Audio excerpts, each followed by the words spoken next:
Hello, I'm Dr. Greg Parsons, and this is going to be a presentation on peer-reviewed literature, sometimes called refereed literature, sometimes called academic literature. All means the same thing. And this presentation will talk through what it is and why we like it.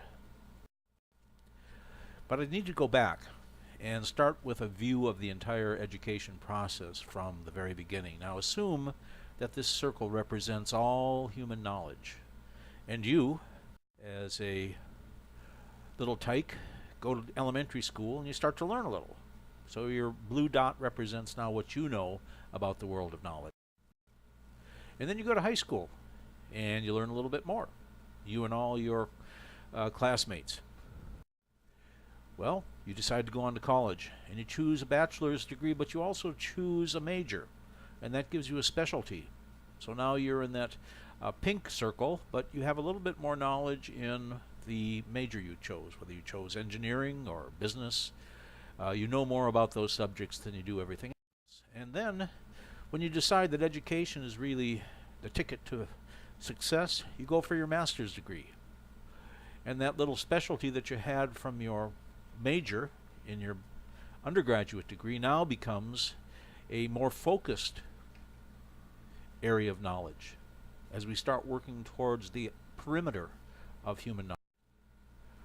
Then you start reading research papers, peer-reviewed journal articles. Those are the latest and greatest things about the knowledge in the field that you're interested in, and this extends your knowledge out to the very edge of human knowledge.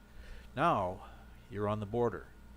Now you're trying to do that dissertation. Now you're trying to do original research. So you focus on that little blip and you push at it and read what other people have written and work on it and work on it. And then one day the boundary gives way and you've extended the area of human knowledge in that particular area. Of course, by this time you're working in a very small, restricted area of knowledge. And the world looks a bit different to you now. Everything is reviewed from your own area of specialization. But don't forget that your doctorate is just that little blip of knowledge that you've expanded compared to all human knowledge. And so don't get too cocky.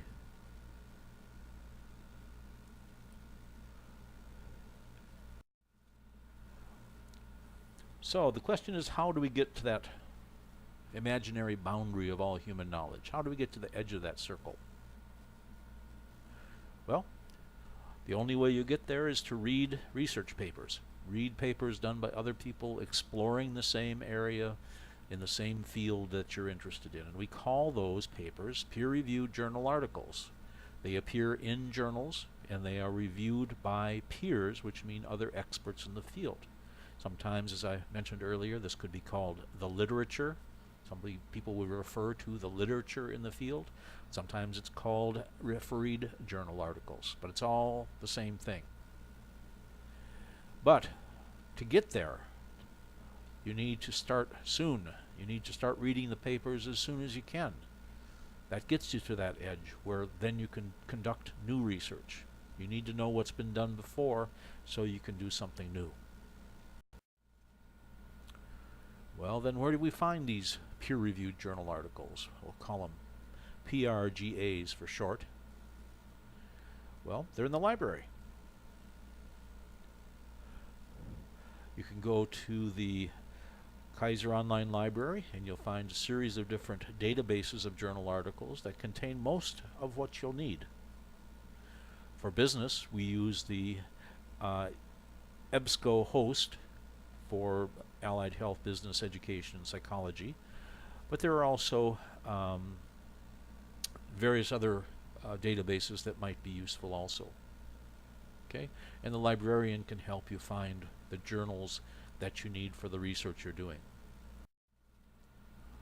So we're going to take a look at how you search the EBSCOhost database. Suppose you're interested in leadership research. You want to know what's been done in this particular field. So you type in leadership research. Then you check that you only want to look at things that are peer-reviewed journals, only articles that are coming out of those qualified journal articles. Okay? And then you push search.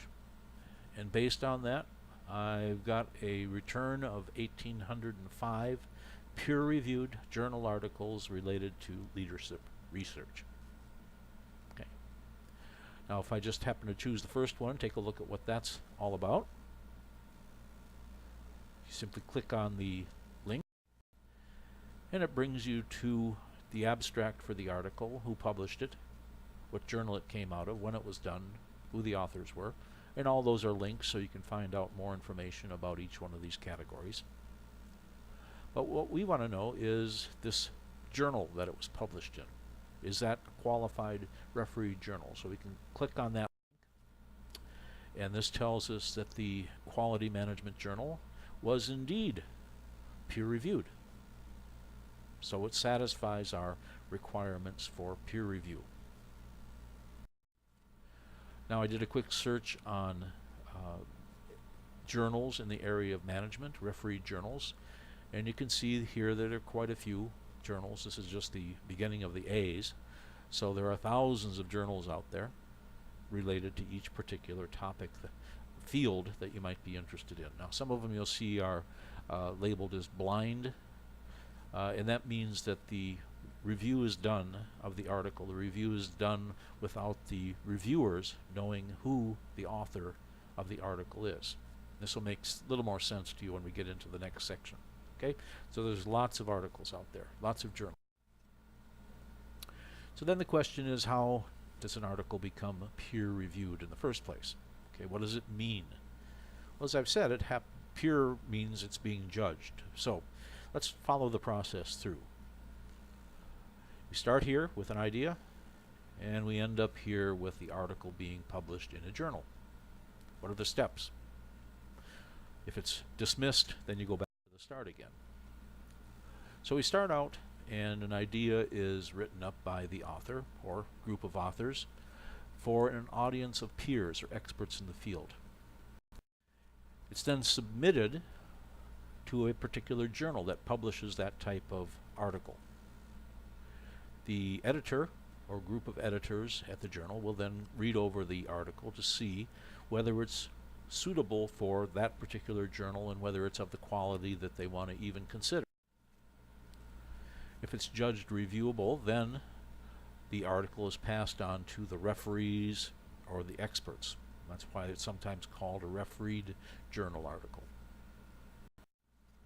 The experts are working in the same field. We don't send a article in management to an engineering journal, so that the people who are reviewing it are very familiar with all the work that's being done in the area, and they lend their expert opinion to determine whether this is a suitable article for publication.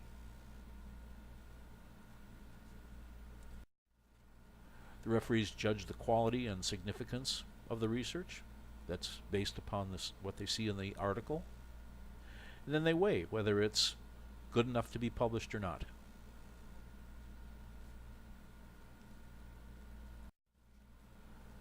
Then, based upon the judge's decision, the article may be rejected or sent back for further review, or it may be passed through for publication. Depending on the level of the journal, certain journals reject most of what's submitted. So we call these different tiers. So there's tier 1 journals, tier 2 journals, and the higher the level, the more they require better quality, and therefore their submission rate or rejection rate is quite a bit higher. The publication rate is lower. Now, how do these journals and these articles get to you when you want to read them? Well, generally the journals themselves are fairly expensive to subscribe to, so most individuals don't subscribe themselves, and they get distributed primarily to libraries. In the old days, they came in a covered form, bound up, and so every month the journals, or quarterly, the journals would arrive, and then they would have a new round of research in the library. But today, because of electronic media, the journals are actually combined into databases, and then the databases are sold or leased to, the access to them is leased to libraries. So the Kaiser Online Library subscribes to a series of databases that are updated periodically with new information. And then you, as a student, have access to the library and all the contents in the library. So what are some things about peer-reviewed journal articles that are important to notice? All journal articles will have a title and authors, and then there'll be an abstract, there'll be an introduction, there'll be a review of literature, a discussion of the methodology, results that are produced, discussion on what the conclusions are, and then a list of references. If you're looking at an article and you're wondering whether it's a peer-reviewed or not, if it doesn't have these characteristics, if it doesn't have the title, if it's not showing the articles, if it doesn't have an abstract, if it doesn't have each one of these sections, it's probably not a peer-reviewed article. If it has photographs in it, it's generally not a peer-reviewed article. Not to say that there's not useful information found in other places, but when you're building a solid case for your research, you've got to base it upon work that's been approved by the experts as being true. And this brings us to the overall question of, so what makes these peer-reviewed journal articles so important? Well, we know we need to read them to find out what the edge of knowledge is, what the current thing is. But because of the review process and the people involved, it's meant to minimize bias or prejudice in the articles. It's meant to verify that the data and the methods are producing results that somebody else could produce. So if you put this in a scientific context and you're working in a laboratory and you come up with some new cure for the common cold, well, before anybody would believe that you found a cure for the common cold, you would have to have your data verified. What method did you use to test it? And your results should be reproducible in other situations. You shouldn't be the only one to be able to do it. And the same thing holds true for any kind of research. It should be reviewable and verifiable to other people that in fact it is true.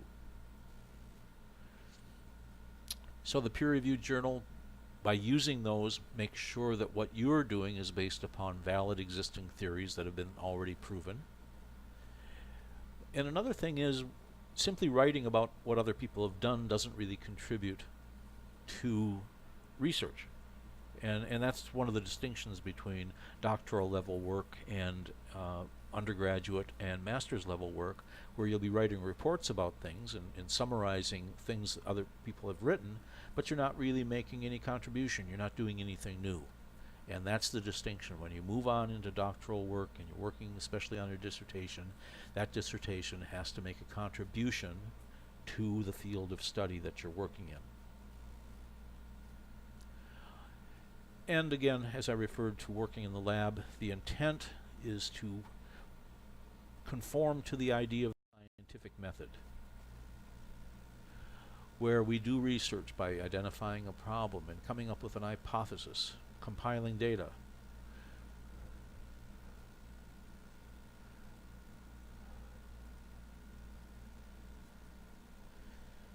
explaining what the data says, confirming whether you rejected or accepted the hypothesis, and then leading into further research. So for us, in the field that we work in, we're not in the lab, we're not out in the field, but we're studying the literature. We're looking for gaps in the literature that we can do new work in. We try to frame the research in the context of the literature, collect data, utilize methodology, analyze the data, and then see what it says about our research question. When this is all done, then the information that we select from the peer-reviewed journal articles, it's verifiable. It's been gone over by experts that say, yes, this is true. It's unbiased. It's not written by the Tobacco Institute. It's not written by some group or person that has a interest in having certain results shown. It's also relevant. It's not working in a field that nobody is interested in. It's original.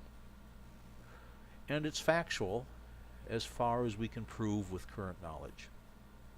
And that's what makes the peer-reviewed journal article so important, and so important for you to begin to study and learn how to read them and learn how to use them in your own writing. Because although it may be easy to use a newspaper or Wikipedia or Huffington Post or something else that you've read, popular press, trade journals, that is not considered peer-reviewed. It is not verifiable. It is not unbiased. It is not original. Okay? So unless you can answer all these things, the information that you're presenting will not be at the same standing as other information. And to test that out, do these sources of information have the same quality level of verifiability, truthfulness, lack of bias as peer-reviewed journal articles have? I mean, I saw an article when I was standing in line at the checkout line at the grocery store. The National Enquirer said that they've seen Bigfoot in the Everglades. Obviously, it's been printed. It must be true, right?